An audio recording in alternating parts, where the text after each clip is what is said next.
The Missouri House wrapped up another busy week as less than 3 weeks remain on the legislative calendar.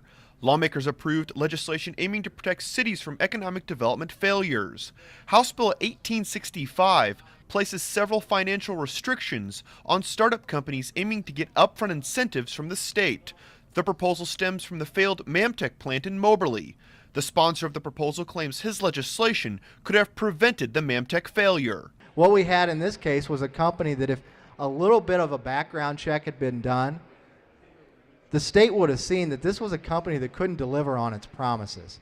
And Moberly wouldn't have gone down that road. Under the legislation, the Department of Economic Development is also required to share all information it has regarding the startup company with the city trying to attract the business.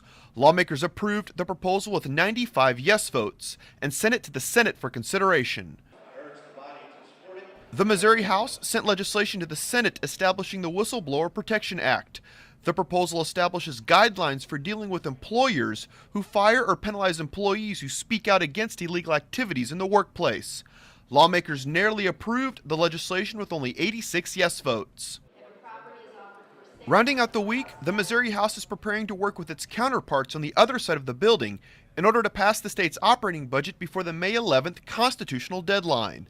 The Missouri Senate approved its version of the state's budget, but not before making changes to the House's recommendations.